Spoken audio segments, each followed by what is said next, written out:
Thank you, Jesus. Thank you, Jesus. Thank you, Jesus. Thank you, Father. Praise the Lord. Hallelujah. కృపా సత్య సంపన్నుడ, సర్వోన్నతుడ, సర్వశక్తిమంతుడ, సర్వ అంతర్యామి, సర్వ సృష్టికర్త, సకల ఆశీర్వాదములకు కారణభూతులకు దేవుడేంటి. ప్రశస్తమైన మీ సన్నిధానం బట్టి, వధింపబడిన గొర్రెపిల్ల రక్తం బట్టి, నజరేయుడైన యేసుక్రీస్తు శక్తిగల నామంలో దేవ యొక్క ఏప్రిల్ నెల అంతట్లో మీరు ఎన్నో మేలు ఉపకారాలు మీరు చేసినందుకు మేము స్తుతిస్తున్నాం. ప్రత్యేక రీతిలో 10th అనేక మందికి నా ప్రభా ఫస్ట్ క్లాస్ ఇచ్చారు, స్కూల్ ఫస్ట్ ఇచ్చారు, డిస్ట్రిక్ట్ ఫస్ట్, స్టేట్ ఫస్ట్ మీరు ఇచ్చిన విధానం బట్టి మేము స్తుతిస్తున్నాం. దేవ నా తండ్రి వారి యొక్క పేరెంట్స్ నా తండ్రి కాల్ చేసిన ప్రభా నీ నామమును ఘనపరిచిన విధానం బట్టి, మీకు సాక్షిగా ఉన్న విధానం బట్టి మేము స్తుతిస్తున్నాం. అలాగే ఇంటర్లో కూడా నా ప్రభా అనేక మందికి మీరు ఇచ్చిన ఘనమైన విషయాన్ని బట్టి ఎంత స్తుతించినా కూడా తక్కువే ప్రభా.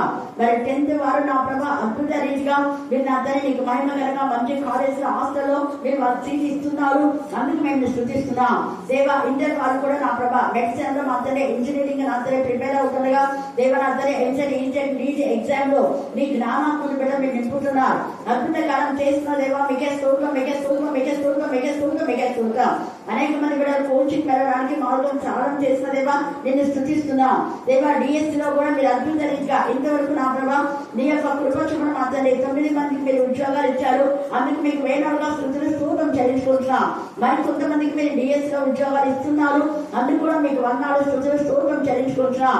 దేవా మా విన్నపంలో కృతజ్ఞత పూర్తిగా మీకు తెలియచేయమన్నారు తండ్రి. మీ సన్నిధిలో ఎత్తిపడుతున్నాం. బిడ్డలు మీకు జ్ఞాపకం చేసుకోండి తండ్రి. ప్రతి విధమైన అక్రమం నుంచి, దౌర్జన్యం నుంచి నా తండ్రి, లంచాల నుంచి మీరు విడిపించి న్యాయయుక్తంగా దేవ కష్టపడి చదివి రాసిన బిడ్డలకు మీరే మీ నామంలో మీ రక్తంలో వారి కష్టార్జితం మీరు ఆశీర్వదిస్తున్నారు, మేము స్తుతిస్తున్నాం. మీరు ఆశీర్వదించితేనే మేము ఆశీర్వదించబడతాం నాయన. మా యొక్క సొంత ప్రయత్నముల ద్వారా ఎలాంటి ఆశీర్వాదాలు మేము పొందుకోగలం తండ్రి. యాకోబులాగా బలత్కారంగా మోసంతో అక్రమంగా సంపాదించుకున్న వారికి గడ్డి చెప్పమని ప్రార్థిస్తున్నాం. గడ్డించండి దేవుడు వారికి మాత్రం బుద్ధి చెప్పండి ప్రభా నా తండ్రి. వారు నా ప్రభా ఆ ఉద్యోగం తీసుకొని గడ్డి తినే పరిస్థితి రాకముందే దేవ వారి జీవితాన్ని సరిదిద్దుకొని యథార్థంగా నిజాయితీగా ఉద్యోగాలు సంపాదించుకోవాలన్న జ్ఞానం, తపన, కృష్ణ మీరు కలగచ్చని ప్రార్థిస్తున్నాం. అలాగనే నా ప్రభా నీ బిడ్డలు నచ్చని చదువుతో కూడా నా ప్రభ నచ్చని వారి పనులు చేస్తుండగా వారి పనులను మీరు ఆశీర్వదించండి తండ్రి. ఫర్దర్ స్టడీస్ లో మీ జ్ఞానాన్ని, మీ వివేకాన్ని మీరు దాచండి కాక దేవ. ఎంపిక చేసుకునే విషయంలో మీ జ్ఞానాత్మక మీరు నింపండి దేవ. వారిపైన దృష్టి నుంచి మీరు ఆలోచన తెప్పిస్తున్నారు, అందుకు మేము స్తుతిస్తున్నాం. అలాగనే సహోదరి యశోదమ్మలో నా ప్రభా మీ రక్తంలో మీరు ప్రోగించినారు, మీరు అక్కడికి వెళ్ళారు, మీ గాయపడిన హస్తం పైన ఉంచారు తండ్రి. మీ కరుణా హస్తం, మీ దైవల హస్తం, మీ దక్షిణ హస్తం, మీ కృపా హస్తం తండ్రి దేవ. మీ పరిశుద్ధ బాబు మా తండ్రి అప్పుడే మీరు తోడుగా ఉంటున్నారు. ఎంత మంది క్యాన్సర్ తో సఫర్ అవుతున్నారో ఈ సమయంలో వారందరినీ మీ కరుణా పీఠంలో ఎత్తిపడుతున్నాం.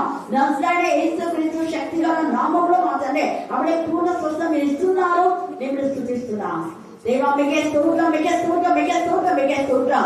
ఈ రోజు వచ్చిన ప్రతి నా ప్రభ నా తండ్రి విన్నపం కాల్స్ అన్ని కూడా నీ కరుణా పీఠంలో ఎత్తిపడుతున్నాం నాయన. సులోచనలో టీచర్లో ఉన్న భయం, అలజడి, కలవడం, ప్రసన్నలో ఉన్న భయం, అలజడి, కలవడం ఏస్తూ నామపక్షమని ప్రార్థిస్తున్నాం దేవా. చిన్న చిన్న వాటికి బిడ్డలు ఎంతగా కృంగిపోతున్నారు. వారికి తల్లి, తండ్రి, అన్నదం నాకు ఇవ్వలేదు ప్రభా. ఇద్దరు నా ప్రభ నా తండ్రి మరి రిటైర్డ్ అయిన ఈ సమయంలో వాళ్ళలో ఉన్న భయం అతని దేని గురించి ప్రార్థించమన్నారో మీకు అన్ని తెలుసు ప్రభా. నేను కరుణా పీఠంలో ఎత్తిపడుతున్నాం. వీళ్ళని ధైర్యపరచండి ఆయన. అలాగే ఎన్టీఆర్ టీచర్ నా ప్రభ నా తండ్రి బాబా డాక్టర్ ప్రిన్స్కిల్లాను ధైర్యపరచండి, డాక్టర్ బెస్సీని ధైర్యపరచండి, డాక్టర్ నా ప్రభ నా తండ్రి భావన మీరు ధైర్యపరచండి. వాళ్ళ సమస్యలన్నీ కూడా మీ కరుణా పీఠంలో ఎత్తిపడ్డా. ఇంతవరకు మీరు చేసిన మేడకు ఎంత స్థుతించా కూడా తక్కువే దేవా. మరి గవర్నమెంట్ జాబ్ ఇచ్చారు కానీ పీస్ ఆఫ్ మైండ్ లేక ఎంతగా సఫర్ అవుతున్నారు తండ్రి. మీరు ట్రాన్స్ఫర్ ఇస్తున్నారు, మీకే స్తోత్రం దేవా. మే మాసంలో వారికి ట్రాన్స్ఫర్ ఇచ్చిన దేవా మీకే స్తోత్రం, మీకే స్తోత్రం, మీకే స్తోత్రం, మీకే స్తోత్రం, మీకే స్తోత్రం. అలాగే డాక్టర్ బబ్లీని మీ కరుణాపీఠంలో ఎత్తిపడుతున్నాం నాయన. డాక్టర్ రామ్స్ని మీ కరుణాపీఠంలో ఎత్తిపడుతున్నాం.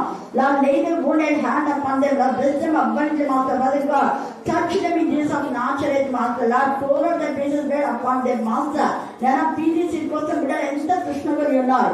నీ కృపతో నా పీజీసీ దయచేది కాక. డాక్టర్ అరుణ్ చూసి నా ప్రభా అలాగే డాక్టర్ అరుణ్ మీ జ్ఞానాత్మతో మీరు నింపమని మార్చరి.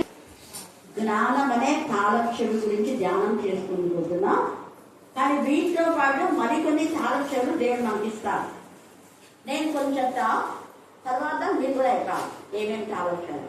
ఇప్పుడు జ్ఞానం అనే తాళక్షమి గురించి నేర్చుకోబోతున్నాం కదా. ఇక్కడ ఏమంటున్నా అంటే లూకాసు వార్త 11వ అధ్యాయం 52వ వచనం చదవండి. అయ్యో అనే చోటంతా కూడా బాధతో యేసయ్య మాట్లాడుతున్నాడు అని అర్థం. యేసయ్య ఎవరి గురించి బాధపడుతున్నా అంటే అన్యజనుల గురించి కాదు, వాక్యం తెలియని వాళ్ళ గురించి బాధపడడం లేదు, లేకపోతే సమాజ మందిరాల్లోకి రాని వాళ్ళ గురించి బాధపడడం లేదు.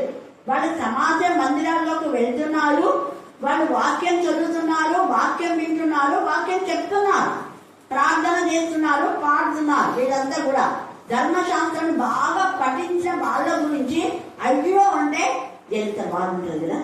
అయ్యో ధర్మశాస్త్రోపదేశకులారా మీరు అన్నాడు. ఎవరు అంటే వాక్యం తెలిసిన వాళ్ళు. ఎంత తేటగా చూడండి. మీరు జ్ఞానముల తాళపు చెవిని ఏం చేస్తున్నారు? ఎత్తికొని పోతిరి, మీరును లోపల ప్రవేశింపరు, ప్రవేశించు వారిని అడ్డగించురని చెప్పాను. అది యేసయ్య ఎంత దీటైన సమాధానం ఇస్తున్నా అంటే విన్న వాళ్ళకు కూడా చెవులు గింగురు అనేలాగా బాగా చదివి రాత్రింబగళ్ళు చదివినటువంటి స్టూడెంట్కు అరే నువ్వు అసలు నీకు ఏ జ్ఞానం లేదు అంటే ఎట్లుంటుంది? బాగుంటుందా? క్లాస్ ఫస్ట్ వస్తాడని వాడు ఎక్స్పెక్ట్ చేస్తున్నాడు, స్కూల్ ఫస్ట్ వస్తాడని వాళ్ళు ఎక్స్పెక్ట్ చేస్తున్నారు. బట్ అలాంటి వాళ్ళు అరే నీకు తెలియలేదా బుద్ధిలేనోడివి అంటే వాళ్ళు ఏమంటారు? నేను ఏమంటున్నారు? క్లాస్ ఫస్ట్, నేను స్కూల్ ఫస్ట్, నేను డిస్ట్రిక్ట్ ఫస్ట్, నేను స్టేట్ ఫస్ట్, నేను అది ఇదని కాలర్ ఎగిరేస్తాను. కానీ ఇక్కడ దేవుడు అలాగా కాలర్ ఎగిరేసే వాళ్ళను, గర్వించే వాళ్ళను, అహంకారులను, నాకంతా తెలుసులే అనుకునే వాళ్ళతో అస్సలు మీకు బుద్ధి లేదన్నాడు సార్. చూడండి ఎందుకు బుద్ధి లేదన్నాడంటే అసలు జ్ఞానమే లేదు మీకు. జ్ఞానం అనే తాళం చెవి ఏం చేస్తున్నారు? ఎత్తుకొని పోయినారు. జ్ఞానం అనే తాళం చెవిని మీరు ఎత్తుకొని పోయి ఆ జ్ఞానం అనే తాళం చెవి సమాజ మందిరంలో ఎంతమంది అయితే వాక్యం వింటారో వాళ్ళందరికీ ఇవ్వాలి. ఆ కీస్ అంతా ఓపెన్ చేయడానికి ఇవ్వాలి. కానీ దాన్ని మీరు ఎత్తుకొని పోయి వేరే వాళ్ళు కూడా ఇవ్వరు, మీరు ప్రవేశించారు, వేరే వాళ్ళు కూడా ప్రవేశించలేరు. అంటే మరి మీరు ఏం చేస్తున్నారు? మీరు ఏం వాక్యం చెప్తున్నారు? మీరు చెప్పే వాక్యము అనేకులకు ఆశీర్వాదకరంగా ఉందని అనుకుంటున్నారా? ప్రశ్నిస్తున్నాడు యేసయ్య. మీరు అనుకున్నారు అయ్యో మేము బాగా చెప్తున్నాం, వాక్యం ఎంత బాగా చెప్తున్నాం అనుకున్నాం, ఎగ్జామ్లో చెప్తున్నాం, రోజుకు 5-6 సార్లు చెప్తున్నాం, అక్కడ పోతున్నాం, ఎక్కడ పోతున్నాం చెప్తున్నాం, మంచిదే. మరి ఎన్ని ఆత్మలు రక్షణ పొందాయి? మారు మనసు విషయమైన బ్యాప్టిజం లేదా అన్యుడు ఎంతమంది వచ్చారు? సమస్త అన్ని జనులకు నా మందిరం ప్రార్థన మందిరం అని అనబడింది కదా. మరి అన్యులు మారారా? యేసయ్య క్వశ్చన్ చేస్తున్నాను. మీరు ప్రవేశించరు, ప్రవేశించే వారిని కూడా ప్రవేశించనివ్వరు. అంటే ఇస్తున్నారు అంటే అబద్ధాలు. లేని వాటిని ఉన్న వాటిని కనిపించే బోధన చేసి చాలా మందిని అడ్డగిస్తున్నారు. ఎందుకంటే వాళ్ళు ఉంటే మీకు తప్పుడు బోధలు బయటపడతాయి అని. అందుకనే వాళ్ళు వాక్యం చెప్పుకుంటే వాళ్ళ తప్పుడు బోధలు సరిగా ఉంటాయి. చెట్టు లేని చోట తాటి చెట్టు ఎలా ఉంటుందంట చెప్పండి. చెట్టు లేని చోట తాటి చెట్టే ఒకవేళ ఉంటే అదే మహావృక్షం అంటారు. లేదా ఆమ్లం చెట్టు, ఇంకా ఏ చెట్టు అంటారు ఆమ్లం అంటే అబ్బో ఇదే పెద్ద వృక్షమే ఉంది. కానీ దానికంటే పెద్ద వృక్షాలు ఉన్నాయి అన్నది తెలియకుండా మాట్లాడుతుంటారు కొంతమంది. దానికంటే పెద్ద వృక్షాలు కూడా ఉంటాయి. అందుకనే మనము బాగా నాకే వచ్చు అని అనుకుంటే మనకంటే ఎక్కువ వచ్చే వాళ్ళు ఉన్నారు. హల్లెలూయా, హల్లెలూయా.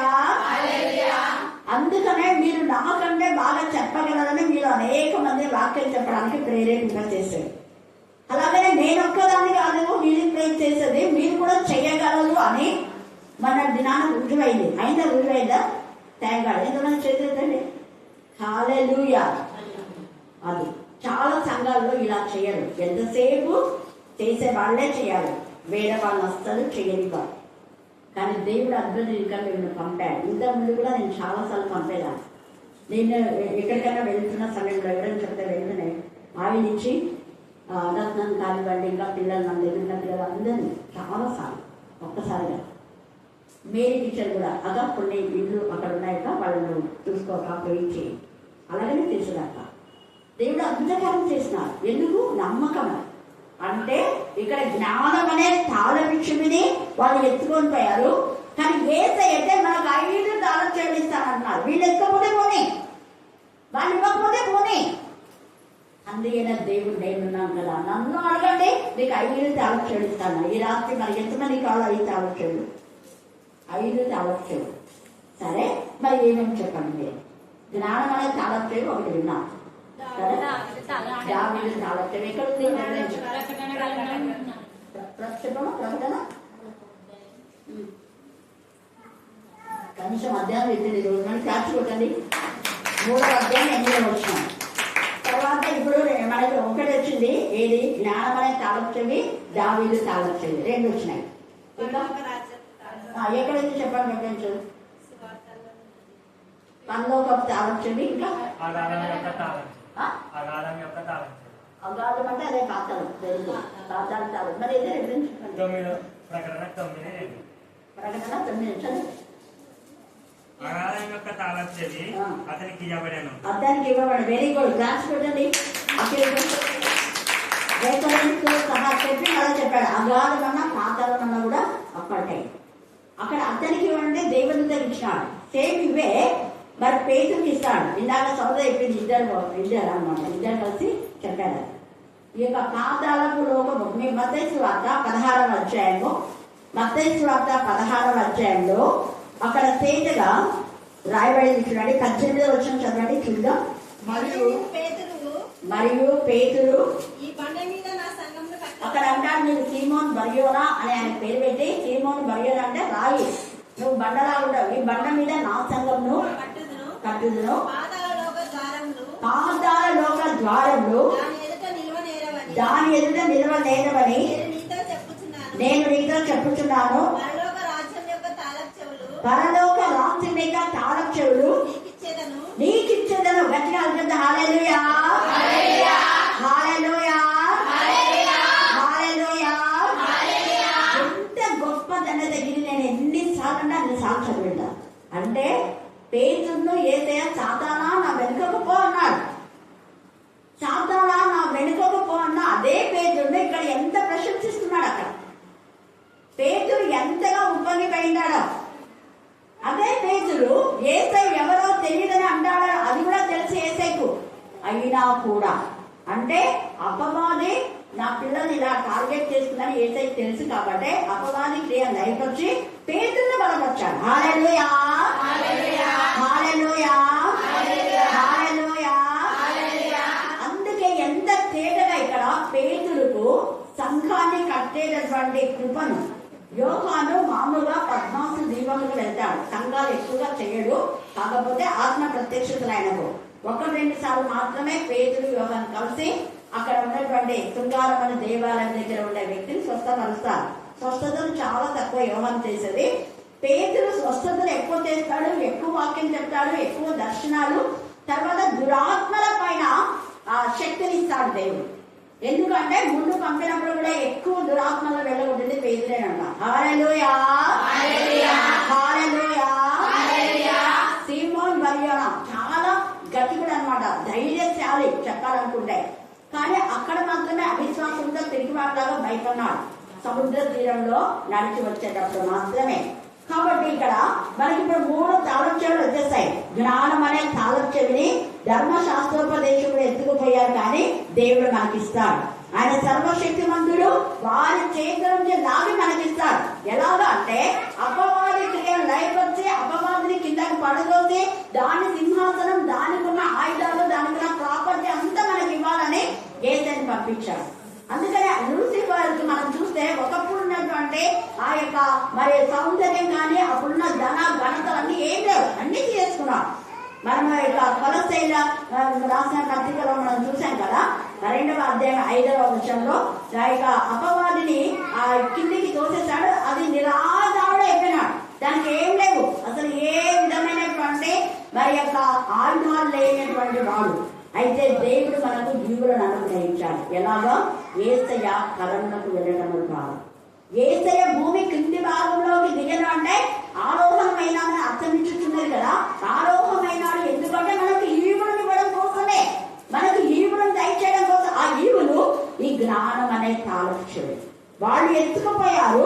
వాళ్ళ దగ్గర నుంచి తీసుకొని యేసయ్య నీకు నాకు ఇవ్వాలని ఇష్టపడుతున్నాడు. అపవాది కుయుక్తులు నయపరిచి ఇక్కడ పరలోకపు తాళం చెవిని, పాతాళం తాళం చెవిని పేతురుకి ఎలా ఇచ్చాడో నీకు కూడా ఇవ్వడానికి దేవుడు సమర్థుడుగా ఉన్నాడు. ఆయన నజరేయుడైన యేసు నామమే ఆ తాళం చెవి. హల్లెలూయా, హల్లెలూయా, హల్లెలూయా. అన్ని తాళం చెవుల పైన నజరేయుడైన యేసు నామమే ఉంటది. అది జ్ఞానమైన తాళం చెవైనా, పరలోకపు తాళం చెవైనా, లేక నీ యొక్క పాతాళంలో తాళం చెవిన నజరేయుడైన యేసు నామంలోనే తండ్రి దేవుడు నాకు ఇస్తాడు. ఇప్పుడు 3 తాళం చెవి చెప్పాను.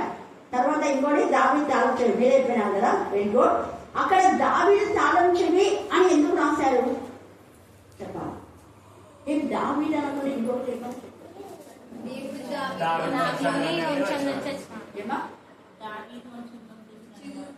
దావీదు వంశంలో నుంచి ఏమొచ్చిందంట? చిగురు. దావీదు తాళపు చెవి అంటే యేసు ప్రభు యొక్క ప్రభావమే, పరిశుద్ధాత్మ శక్తి, యేసే నామమే. అది కూడా నజరేయుడైన యేసు నామంలో దావీదు తాళపు చెవి. అక్కడ దావీదు యొక్క పేరు మెన్షన్ చేయడానికి కారణం ఏంటంటే పరిశుద్ధత. దావీదు పరిశుద్ధులుగా, దావీదు లాగా పాపం చేసి పాపాన్ని ఒప్పుకొని ఇక మీద చేయకుండా ఎవరైతే ఉన్నారో వాళ్లకు దావీదు తాళపు చెవి దేవుడు ఇస్తారు. దావీదు తాళపు చెవి కలిగిన వాళ్ళు 40 సంవత్సరాలు పీస్ ఆఫ్ మైండ్ తో ఉంటారు. ఇది దావీదు తాళపు చెవిలో ఉన్న సీక్రెట్ ఏంటంటే 40 సంవత్సరాలు మీకు ఎలాంటి ఆపదలో పీస్ ఆఫ్ మైండ్ లో ఉంటారు, సమాధానం, నెమ్మది. దావీదు ఉన్నంత వరకు 40 సంవత్సరాలు చుట్టుపక్కల అంతా సమాధానాన్ని దేవుడు ఏర్పాటు చేశాడు. కింగ్ సొలొమోన్ ఉన్నప్పుడు కూడా చేశాడు, కానీ సొలొమోన్ మాత్రం బాధాకరమైన విధంలో దేవునికి విరోధంగా మరి పడిపోయాడు. కాబట్టి ఈ సమయంలో మనం జ్ఞాపకం చేసుకోవాలి, తండ్రి అయిన దేవుడు సర్వశక్తిమంతుడు, సర్వోన్నతుడు. ఆయన నాకు జ్ఞానమైన తాళం చెందిస్తాడు. దావీదు తాళం చెంది అంటే పరిశుద్ధత. పరిశుద్ధపరిచేది ఈ వాక్యమే. వాక్యమే మనల్ని పరిశుద్ధపడుతుంది, వాక్యం మనం కడుతుంది, వాక్యం మనం బలపడుతుంది, వాక్యం మన శక్తివంతంగా చేస్తుంది. వాక్యం వాక్యం వాక్యం వాక్యం వాక్యం. ఎవరినైనా అడిగితే మీ విషయం ఏంటంటే చాలా మంది ఒకప్పుడు ఉన్నటువంటి ఆత్మ సంబంధమైన దైవచనులు నీ సీక్రెట్ ఏంటంటే వాక్యం, నీ విజయం ఏంటంటే వాక్యం, నీ బలం ఏంటంటే వాక్యం. ఏంటి నువ్వు ఇంత వయసు అయినా కూడా నువ్వు బాగా యంగ్గా ఉన్నావు అంటే వాక్యం.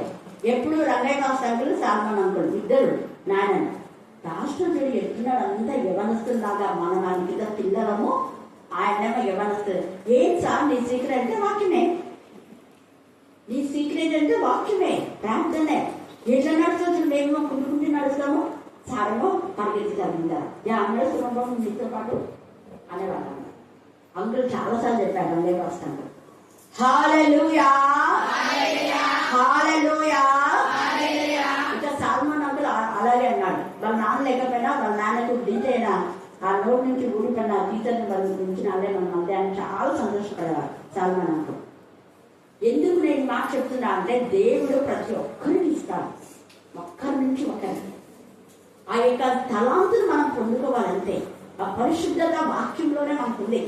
అందుకనే ఇక్కడ జ్ఞానం అనే తాళపు చెవిని గురించి యేసయ్య మాట్లాడుతున్నారు. మీరు ఎత్తుకుపోయినా నేను నా పిల్లలకి ఇస్తాను, నా అపోస్తులకు ఇస్తా. అందుకే అపోస్తులు నేను పంపుతానని చెప్పాడు. మీరు ప్రవక్తలందరూ చంపారు, కానీ నేను అపోస్తులకు పంపుదా. ఈ అపోస్తులు సామాన్యులు కాదు. 49వ వచనం చదవండి,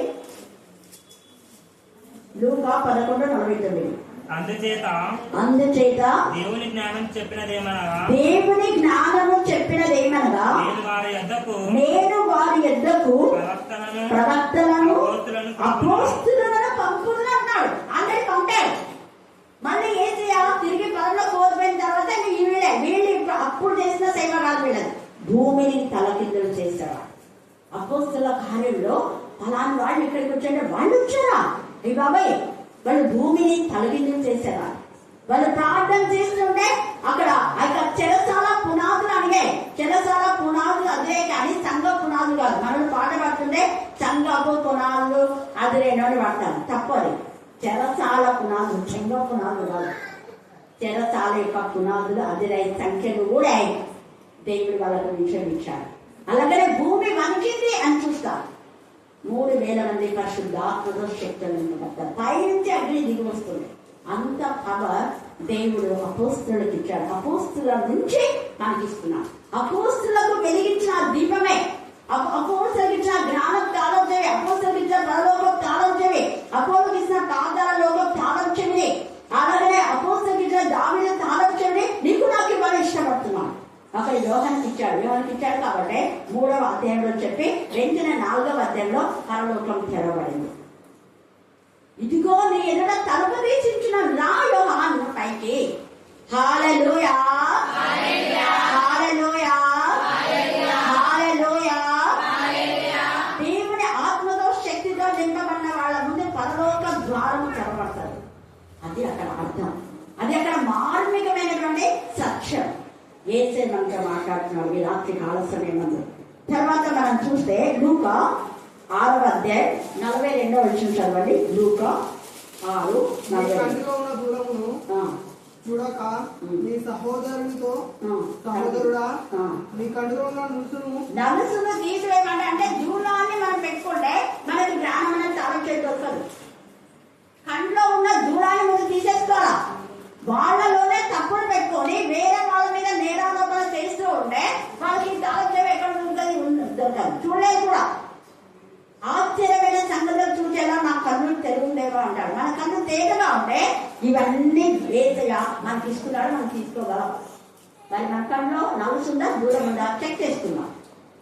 దూరం ఉంటే జ్ఞానం అనేది తాళం చెల్లి చూడలే. నలుసుండే దేవుడు తీసేస్తాడు దేవుడిని అడిగితే. ఎందుకంటే స్నానం చేసిన వాళ్ళకి పాదాలు మాత్రం కడితే చాలున్నాడు కదా ఏసయ్య.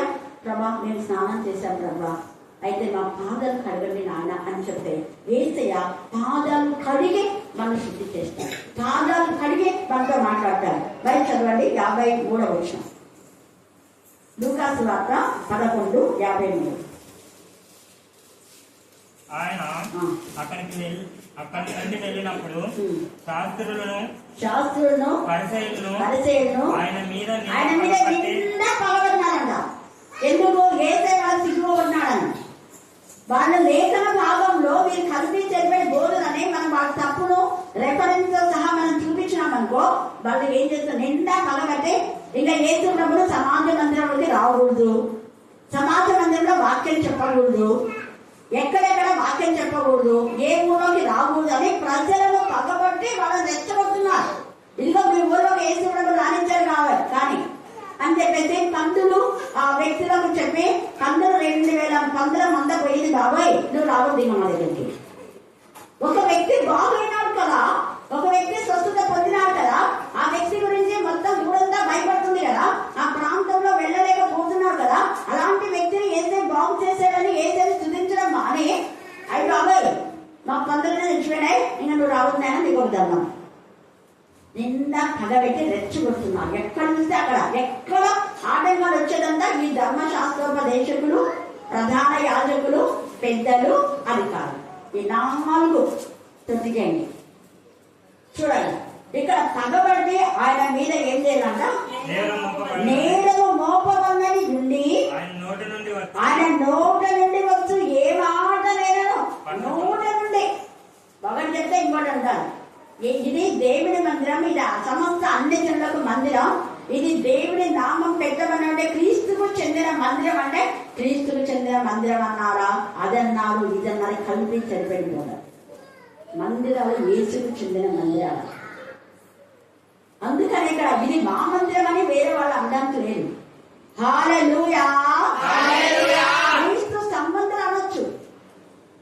అందుకే అంటాడు నేను సంఘములకు శిరస్సు అంటాడు.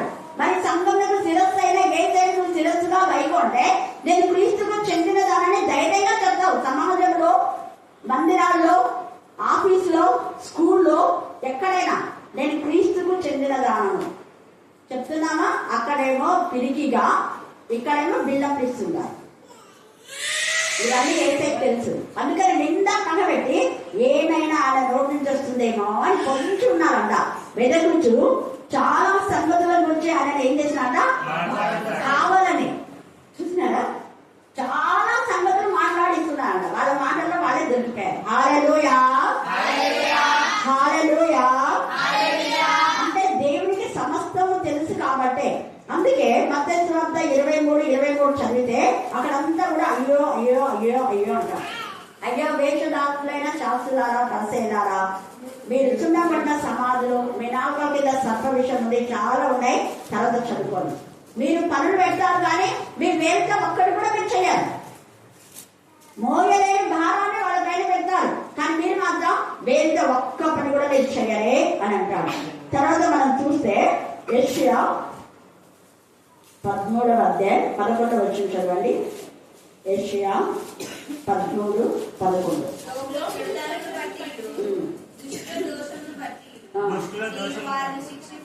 అదే దేవుడు ఎప్పుడు కూడా మనం దోషం చేస్తే దోషారోపణ మన మీద ఉండదు. ఆ దోషం ఏంటంటే ఇర్మియా ఎంత మొదటిగా మనం ఇర్మియా కొన్ని నెలలుగా మనం ధ్యానం చేస్తున్నాం. ఇప్పటికి 44వ అధ్యాయం వరకు వచ్చింది.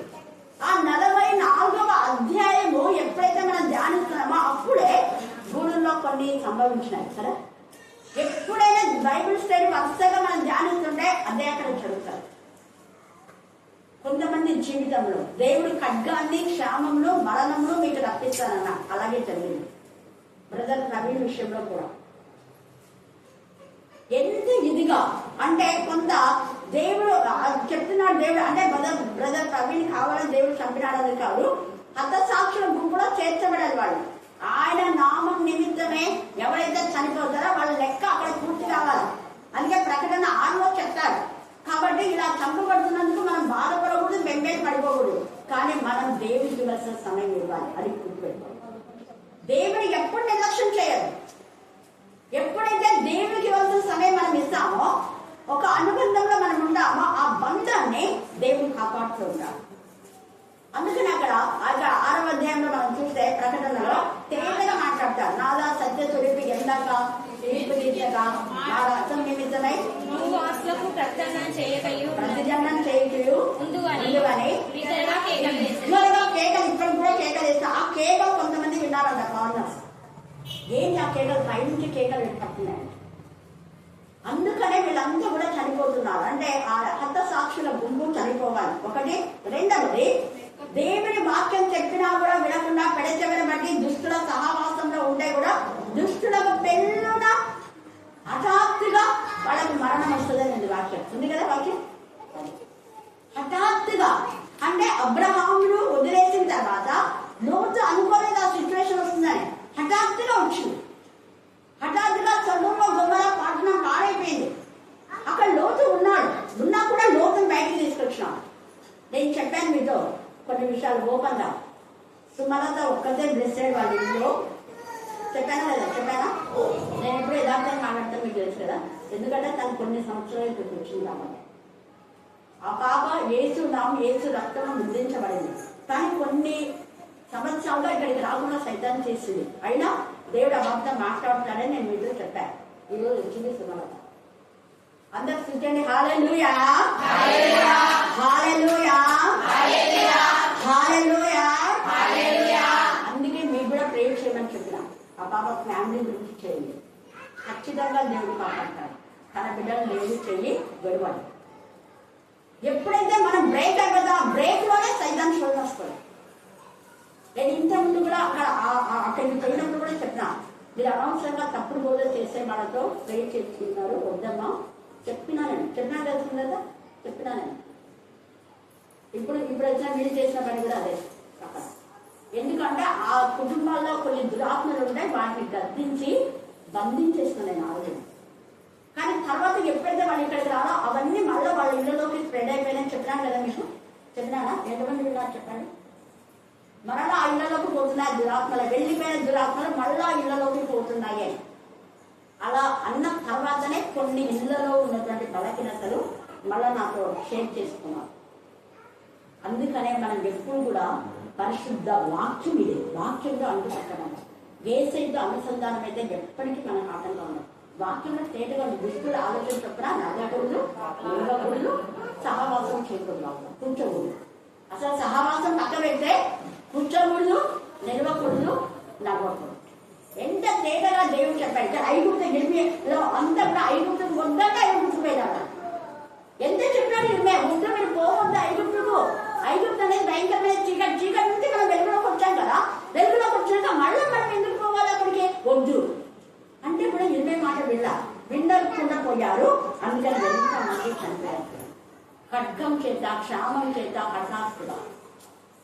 కొంతమంది మళ్ళీ పశ్చాత్తాపడతారు. మన నెక్స్ట్ వీక్ రేపు బుధవారం రోజు అది ఉంటుంది. పశ్చాత్తాపంతో కొంతమంది మళ్ళీ ఇమ్మే దగ్గరికి వస్తారు. ఇక్కడ మనం చూస్తే వీళ్ళు నిండా పగబడ్డా ఆయన ఏం చేసుకోలేదు, వెతుకుచున్నారు అని ఏమేమి మాట్లాడుతాడు. అందుకనే ఇక్కడ ఈ యొక్క ఏషియాలో 13-11 కూడా ఇదే మాట మాట్లాడుతున్నాడు. అంటే ఏసని ఎవరైతే టార్గెట్ చేస్తారో వాళ్ళందరినీ ఏసే తిరిగి లేచిన తర్వాత భయంకరంగా ఉగ్రత వచ్చింది వాళ్ళకు. చాలా పుస్తకాలు రాయబడింది, కానీ ఇక్కడ రాయడానికి గ్రంథాలు లేవు. తర్వాత 14వ యోహాను సువార్త 14:15 చదవండి. 14:15.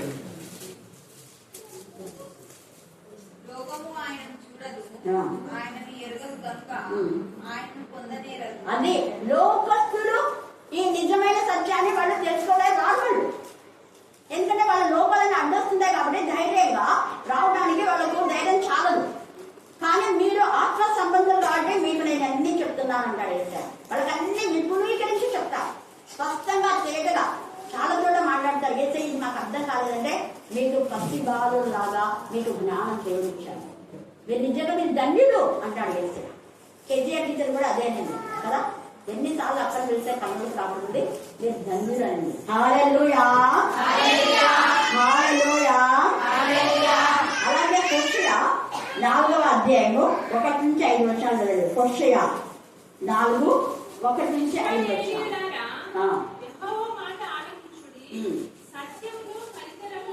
సత్యమును కనికరమును అది దేవుని గురించిన జ్ఞానమును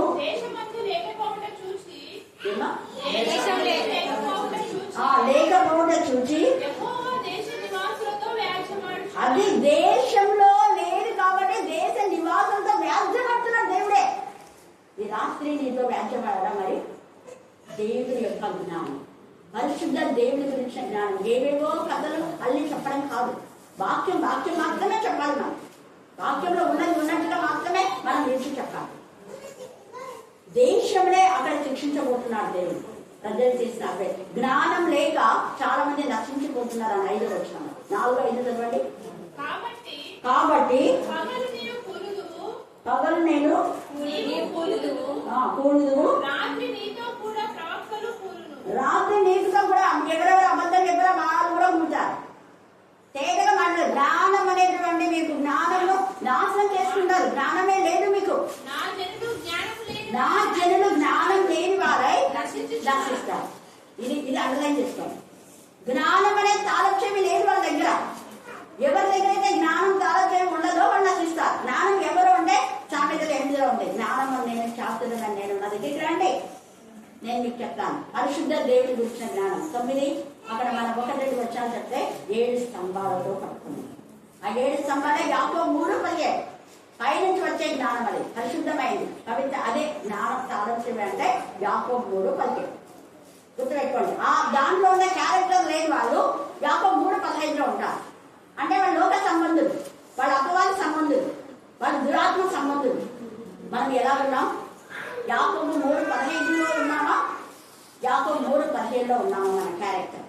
గలతీ 5:19లో ఉన్నామా? గలతీ 5:22లో మన క్యారెక్టర్ ఉందా? ఎఫెసీ రాసిన పత్రిక 5:1లో ప్రియమైన పిల్లలుగా ఉన్నామా? దేవునికి ఇష్టమైన పిల్లలుగా ఉన్నామా? ఒక్కసారి ఆత్మ పరిశీలన చేసుకుందాం. తేలిగా అక్కడ మాట్లాడుతున్నారు పశువులు. ఇంకా చాలా ఉన్నాయి, మనం ధ్యానించడానికి టైం లేదు కాబట్టి మరి ఈ యొక్క సమయంలో వీటన్నిటికంటే విశ్వాసమైన తాళక్షలు కూడా మనకు అందుతాయి. 5 విశ్వాసమైన తాళక్షమితో వీటన్నిటితో దేవుని దగ్గర ఉన్నటువంటి చాలా సంపద దేవుని దగ్గర ఉంది. సంపదలకు గని ఆయన. నీకు జ్ఞానం కావాలా? జ్ఞానం ఇస్తాడు. నీకు సమస్తమైన మేలులు, ప్రతి విధమైనటువంటి ఆశీర్వాదం, ఆత్మ సంబంధమైన ప్రతి ఆశీర్వాదం దేవుని దగ్గర ఉంది. అయితే మనకి ఈ తాళక్షలు కాదు. ఈ తాళక్షలు కొనుక్కొని దేవుని ఆశీర్వాదం పొందుకుందాం. దేవుడు ఈ లేఖన భాగాన్ని దీవించి ఆశీర్వదించుగాక. ఆమేన్ ఆమేన్ ఆమేన్. మరలా మీ రెగ్యులర్ ప్రేయర్ లో చెప్పిన విధానంలో మరి యశోదమ్మ వాళ్ళ కుటుంబం కోసం సుమలత చెల్లిస్తున్నాం. ప్రభా గడిచిన దినములన్నీ కాచి కాపాడి ప్రభా తండ్రి విధంగా మేము అయ్యా కూడుకొని ప్రభా తండ్రి నేను వాక్యం ధ్యానించిన గొప్ప ధన్యతలు బట్టి తీసుకుంటాను చెల్లిస్తున్నాం. ప్రభా ఎదుర్కోలేని ప్రభా తండ్రి అవకాశాన్ని మాకు ఇచ్చావు. దేవానికి స్తోత్రం ప్రభా తండ్రి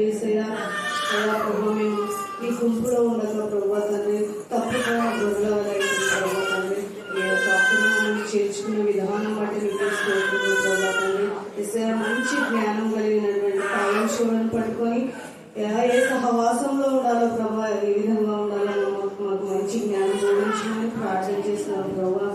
అయ్యా ఏ ప్రభావం అవసరం చేత వచ్చారో వారి ప్రతి అవసరాలను తీర్చమని ప్రార్థన చేస్తున్నారు దేవా. నీకే స్తోత్రం ప్రభా తండ్రి. ఏసయ్యా ప్రభా, అయ్యా ప్రభా తండ్రి, మేము ఎప్పుడూ ప్రభా నిత్యము ప్రభా తండ్రి ఏసయ్యా నిన్ను ప్రభా విడిచిపెట్టగా నిన్ను హత్తుకొని జీవించే భాగ్యాన్ని దయచేయమని ప్రార్థన చేస్తున్నాం ఏసయ్యా ప్రభా. నీకే స్తోత్రం ప్రభా. ఏసయ్యా ఎంతో సూటిగా ప్రభా తండ్రి అక్క మాతో మాట్లాడింది ప్రభా. నీ వాక్యం ద్వారా మాతో మాట్లాడాలి దేవా. నీకే స్తోత్రం ప్రభా తండ్రి. ఏమిచ్చిన నీ రుణము తీర్చుకోలేము దేవా యేసయ్యా. నీకే స్తోత్రం. మేము సజీవులుగా ఉన్నామంటే నీ యొక్క కృప దేవా. నీకే స్తోత్రాలు చెల్లిస్తున్నాం ప్రభా తండ్రి.